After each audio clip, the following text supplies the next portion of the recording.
What's up guys, Von Campos here. Welcome back or welcome to my channel and welcome sa episode 30 ng The Vessel series. So currently, peak week na para sa NBA U. Sobrang mixed emotions kasi last 2 weeks na ng prep. So as you guys may or may not know, this week or this weekend is the NBA U. Then the following week is yung WNBF. So, ang plan namin or yung plan talaga is not to peak for both shows kasi medyo risky. Ayun, kaya ang ginawa namin, semi-peaking lang for NBAU and then peak week na talaga for WNBF. Yun yung pinili ko kasi I feel like mas prestigious yung WNBF kahit naman na hindi ganun kaganda or mas maganda yung production ni NBAU. But anyway, yeah, ang ginawa namin for this week is nag-low days talaga kami. Lowest ng buong prep. So medyo sobrang hirap. 1,4 calories for 4 days. So from Monday to Thursday, naka 1,4 ako. And minimum steps ng 12,000. But pinupush ko yung sarili ko to get 15,000 minimum. Just to, alam mo yun, to make sure. So sobrang hirap. Hindi na ako makatulog sa gutom, ganun. Yeah, training-wise, medyo mahirap na rin. Mahirap i-push. So, since nung Wednesday up until yesterday, ang hirap i-push. Usually, nagti 3 days on, 1 day off, then 2 days. But for ang ginawa namin for this week is, straight namin 5 days up until today. So, today is a Friday, 2 days out. Magka-carb up na ako, finally. Although, hindi naman super carb up.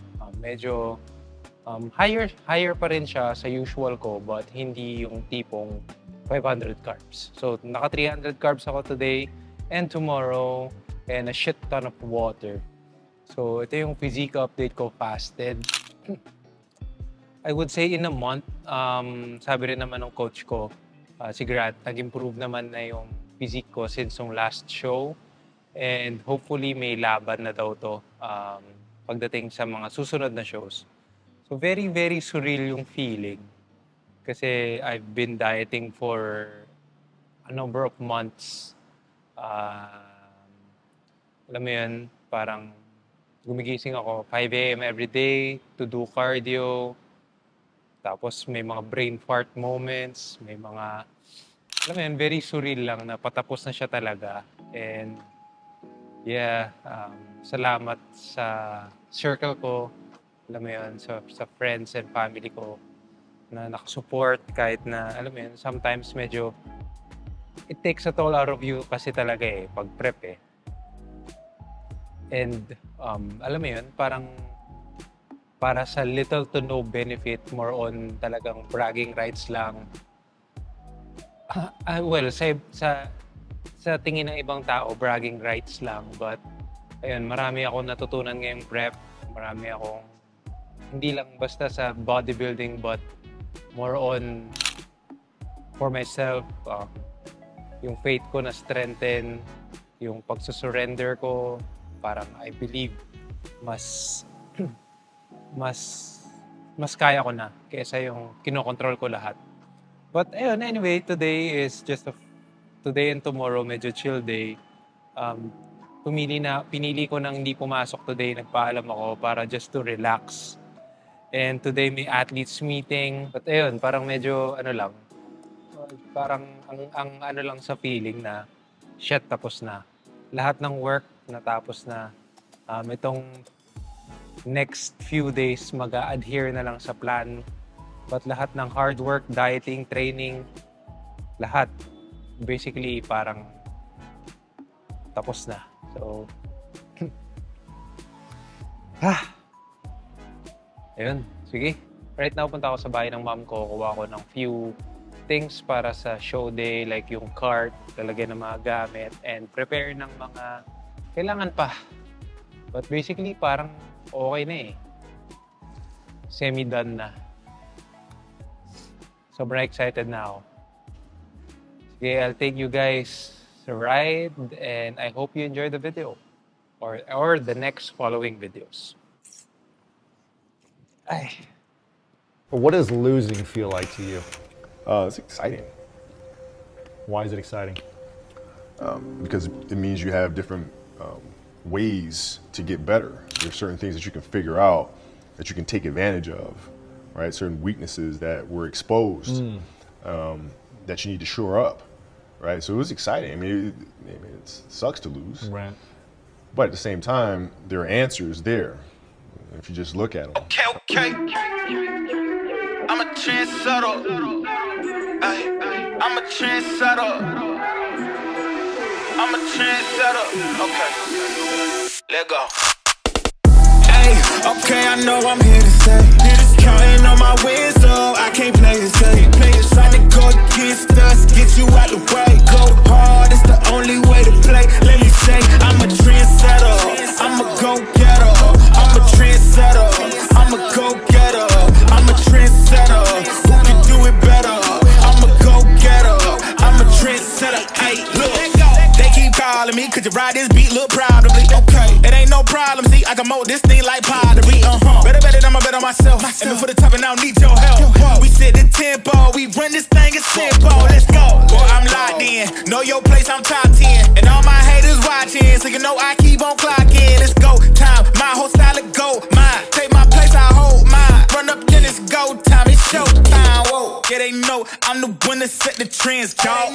Tell them tenfold, I'm gonna change the tempo. Okay. Tell them I can't play it safe. Got more wins on the way. Gotta show them how to do it. Man, my team making plays. Okay, your team better play off. Sleeping on me, wake up. Too easy just to lay off. What's up guys? So now papunta na tayo dun sa athletes check-ins or athletes meeting, orientation, whatever what you wanna call it. Kanina nag-pump workout lang ako, upper body. Medyo pumapasok naman na yung carbs and ang saya-saya ko, but medyo on the flat tier side pa yata, I guess. Kasi ang bilis niya mag-subside, hindi ko makapit yung pump. But ayun, anyway, papunta na ako ngayon doon sa Ayala Mall, Circuit Makati. Hoping for the best. Sana swerte yung number ko. Also, lately, sobrang na-obsess ako kay Kobe ulit. Backstory lang, growing up, isa siya sa mga gusto kong players pero hindi ako super Kobe fan. But I like his work ethic, his mentality. Doon ako parang doon niya ako na-inspire. Yung mentality niya yung nag-propel sa kanya doon sa superstardom and yung work ethic. So, yun yung parang for the past 2 weeks pinapakinggan ko bago ako magbuhat yung mga Kobe pre-workout or Kobe motivational speeches, ganyan. Sobrang ako, nanggigigil ako. Kaya I bit the bullet. Bumili ako ng Kobe shoes. Wala lang, parang actually, ito kasi nung originally lumabas yung model na to, high school pa ako or going into college. Gustong-gusto ko siyang bilhin. At the time, ball is life pa talaga ako. Gustong-gusto ko siyang bilhin kaso wala akong pambili at the time. Or parang hindi ko ma-justify sa mom ko na bilan ako ng isa pang basketball shoes. So, now na lumabas siya, especially dito sa Lakers na away colorway, talagang hinanap ko. Ang tagal kong bago makakita ng size. Buti yung friend ko, si Jolo, shoutout sa'yo, nagre-resell siya. So, nakakuha ako sa kanya and I'm so happy. Tapos suot ko siya ngayon para, alam mo yun, malock in talaga ako dun sa Mamba mentality. Okay, enough about that. Magdadrive na ako. See you guys later.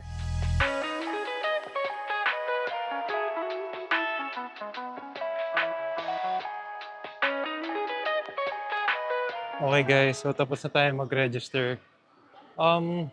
Sobrang daming tao. Medyo hectic kanina dun sa loob. But now, okay na. Nakuha ko na yung registration. And balik na ako ngayon sa bahay kasi kailangan ko na rin magpahinga. Medyo nakaka-stress pa pag mag-stay pa ako dito. So, ayun. Para bumaba sa parking. Hey!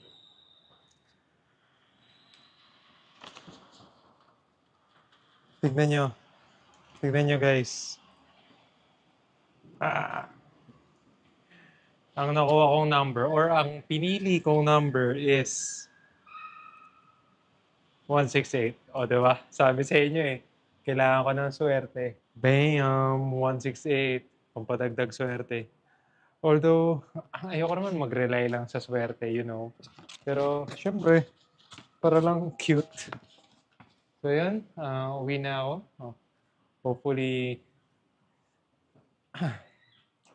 para makasama ko na rin sila Ringo. And makapagpahinga na tayo. Whew, almost done. Let's go. Ayun, pauwi na ako now. Dito ko natatapusin yung video. I guess bago ako mamaalam sa video na to, gusto ko lang ulitin yung sinabi ko kanina na more than a physical experience siya for me. Kasi iba iniisip or parang feeling ko iniisip ng ibang tao, especially yung mga not into bodybuilding, is puro vanity lang nakukuha dito, puro physical, puro, alam mo yun, puro pagpapaganda lang ng katawan. But I can attest or parang I can really say na it's more than that. More than emotional, for me, medyo somewhat spiritual experience siya for me. Throughout this prep, or even before, di ba, nung sinimulan ko nga itong The Vessel, gusto ko ipakita na I'm just a vessel na magdadala ng glory kay God. Parang ang layo, alam mo yun, parang ang layo ng bodybuilding tapos faith. Pero for me, yun yung nag-experience ko eh. Parang I learned how to surrender, na hindi na i-control lahat ng mga bagay. Through this prep, mas napalalim yung relationship ko kay Lord. And mas feeling ko, mas I can confidently show it to other people na rin as well. Kasi dati naiiya ako eh. Although hindi pa naman wala pa rin naman ako doon, nahihiya pa rin naman ako paminsan, 'di ba? Parang ang cringy pa rin ng dating. But ewan, parang meron ng burning voice inside me na i-share 'yun. Very surreal na patapos na 'to, and I know or I want na hindi lang during prep season ako maging ganito. Parang mas gusto ko pa siya ituloy. Yung mga habits na nabuo ko, gusto ko siya i-continue even if hindi ako naka-prep. Yung pagising ng maaga, mag-devotion, tapos, alam mo yun, pati yung mga habits, hindi lang basta sa bodybuilding, but also yung mga habits na na-develop ko in pursuing my faith or in deepening my faith. Lagi ko sinasabi, bodybuilding is a way of life. You get better at things through reps. So, ayun, I want to get better in being a believer in Christ. Kaya parang dinamihan ko yung reps ko doon. Diba? Tinatry ko mag-devotion, makinig, mag-church, matuto, mag-aral, and i-share. Dadamihan ko pa yung reps ko na i-share na mas maging mas mabuting. Oops. If nakaka-relate kayo, or sana may na-touch ako na kahit hindi kayo nakaka-relate, maybe mapaisip kayo, di ba? So yun lang. Very surreal feeling. Hopefully sa show day, makapag-film ako. Payagan tayo mag-film. And ayun, bodybuilding side naman, whatever happens, masaya na ako currently. Kasi I know for a fact na tinalo ko na yung previous versions ko sa stage.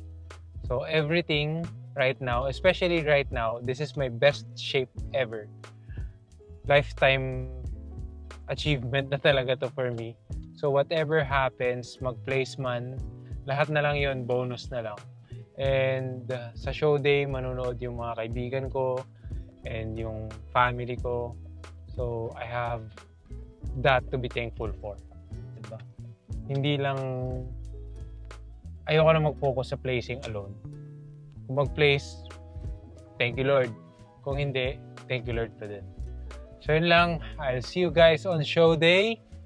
I will rest and I will eat my carbs. So meron ako dito, hey!